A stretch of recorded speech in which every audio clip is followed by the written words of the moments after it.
the way that humans work and the way that we've evolved as a species is that we don't really learn lessons unless they're learned the hard way. Yeah. I believe that unless a lesson has taught the hard way, you're not going to learn it. You can have so many near misses and people won't learn their lesson.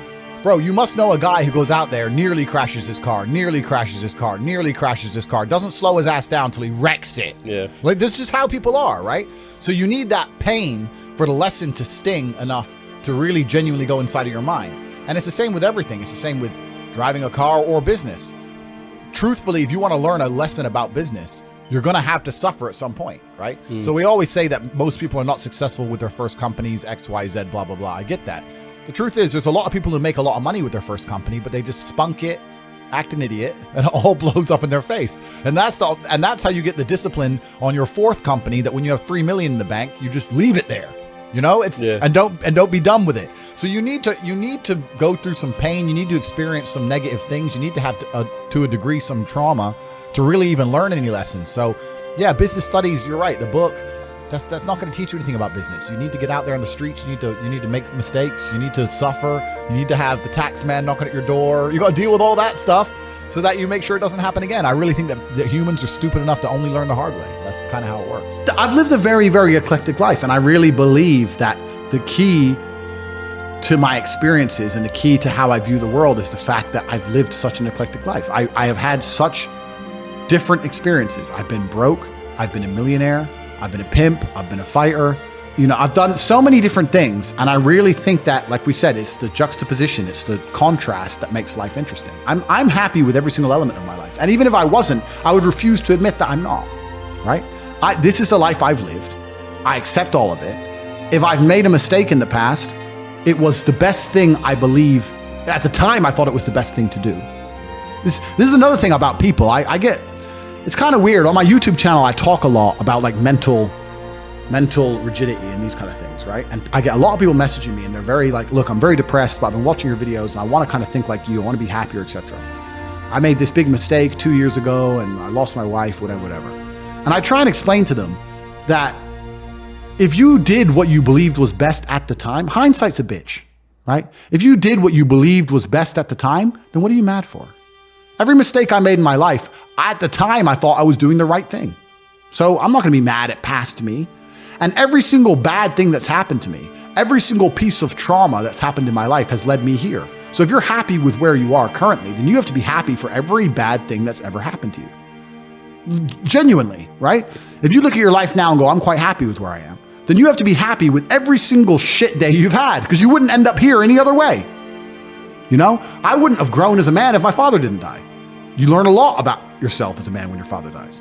So, of course, I wish my father was alive, right? But if I'm happy with my life now and where it is, you have to accept every shitty day and every single lesson. So yeah, I'm happy for all of it, the good and the bad, my friend. I'm smiling, I'm breathing, I'm alive. And there's a whole bunch of people out here in the world today who are not going to be breathing by the end of it. And there's a whole bunch of people out here in the world today who are going to have those distraught days we were talking about earlier. Something shit's going to happen to them. Their family's going to be in a car crash. As long as that shit ain't happening to me, I am smiling. You cannot depress me. You can't piss on my Cheerios. The fact that you will sit there and self-analyze yourself to determine how happy you are out of a score of 100 is already a mental failure. That's a failure. You should be busy. It shouldn't cross your mind. The fact you have time to sit there and go, how happy am I today? Oh, I'm only this much. Maybe I should be happier. That's already a mess up. The second thing is, and this is the truth, most of you, in fact, the large majority of you, don't deserve to be happy. Why? Because they haven't done the work it requires to be happy. Yeah. You're not a man of genuine excellence in every human metric. You don't deserve to be happy. You're sitting at your computer with your Bored Ape and your NFTs and $4 million, but you're fat and you're boring and you stink. And you expect yourself to be happy. You don't deserve to be happy. You don't deserve it. You haven't worked for it. Beauty lies on top of the mountain, my friends. You have to climb it. You have to get all the way up there to see the peak and its amazing view. Let me tell you something. I'm happy because all I've done is suffer. That's all I've ever done is suffer. This is how I got here. Suffer. My life's been nothing but suffering and trauma. That's how I got here. That's why my worldview is so brilliant. That's how I can wake up, and as long as no one has a gun to my head, I am happy because I have suffered. You, ladies and gentlemen, haven't suffered enough. And if you haven't suffered, you're never going to be happy. Happiness lies atop a mountain. If it's just laying all over the floor and anyone can pick it up, it has no value. People's entire mental model is skewed. Look, you're a crypto guy, right? You believe in NFTs. NFTs, the whole point of them is that there's one. It's the scarcity that provides the value.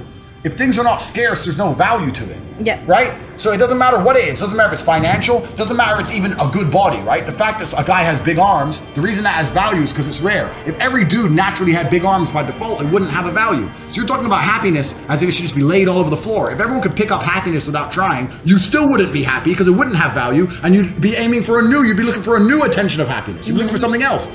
You just raised the paradigm. And people who are out here trying to find happiness without trauma and suffering, those are the guys who get addicted to drugs, alcohol, all this crap, because they're trying to find temporary happiness. You're going to find happiness through pain. That's where happiness comes from as a man. And I know you say you take some of my advice, et cetera, et cetera. I love male advice. Yeah, perfect. But it's the struggle that adds the value to things. The reason I'm going to love my cars so much is because I had nothing and now I have them. I think that men have a very unique life path, and it's very difficult to try and achieve status as a man. It's not easy to stand out from the crowd because the only way to truly achieve individuality is usually a long, difficult road. It takes a long time to become an important man. And even what women expect of an important man, you need to be smart, charismatic, intelligent, strong, have a nice car, nice apartment, good network, good friends. You need to be able to handle stress. You need to be competent. There's so many things you need to be able to do. It's difficult for a young man to even have all these things. There's a reason women like older men. And people like attention, male and female. And I think we live in a world now with the internet where young men especially, instead of trying to go the very hard road of becoming a man who naturally garners attention due to his competence, instead think, well, this dance gets views, so if I do this stupid little dance, I'll get views. And it's a cheap substitute for actual quality as a man. That's what I think it all is. And it's attention seeking, and I understand why they do it. But when you grow up as a man and you grow into a man of status and genuine stature, you're uninterested in doing little dances because you are important simply because you exist. Being a man is about taking the trauma which happens to you and internalizing it and using it in a way to build yourself into a stronger, more powerful man. A man who's never had trauma is not a capable man. If you were to find a woman and give her a man who's never had any trauma in his life, she'd hate him. There's nothing about him which is good. You need a man who's had a whole bunch of trauma and lived through it. And that's why becoming a man is so difficult. That's why becoming a man is so hard. And if you're a top tier male, you get attention by default. But if you've not been through that process or you don't want to go through that pain, then you resort to other things. And other things include TikTok dances. I'm saying that if you go through enough pain and you internalize it the right way and you become a high enough status man, that you don't need to be doing TikTok dances to simply get attention. I get attention for talking, right? I don't have to pay anyone to listen to me. I just talk. My whole life story enough is attention. I'll get in the ring. I've had 87 professional fights. I'll get in the ring and beat the fuck out of somebody if I want people to look at me. I don't have to do little dances. Someone said to me about babies. They were talking about when babies are teething, and they're saying that it's not particularly painful. It's just the most painful thing they've ever experienced. Yeah. So it's like if you have no upper threshold for pain, then little things are super painful. Like you said, if you've been through real shit, this shit doesn't matter. But if this is the most you've ever been through, it's the most painful thing in the world. So this is what happens. You're exactly right. People don't put themselves through difficulty. So when something happens in life, which is bound to happen, they have little breakdowns, little baby breakdowns. Boo-hoo, boo-hoo, and they expect me to give a fuck. And nobody cares. And you know the thing about it? The thing about it is this. Women care the least. Yeah, women care the least. You know, like you hear these stories of like men killing themselves over a chick. And I guess in the final seconds, the man's thinking, this will make her really regret all those times she didn't. She'll be sucking a new dick next week, my friend. Yeah. She'll just think you're a bigger wuss. Yeah, they don't care. Should be disgusted. Exactly. They don't care because women live in a purely emotional realm. Yeah. And if they don't have any emotion towards you at that time, they don't have any emotion towards you at that time. This is it.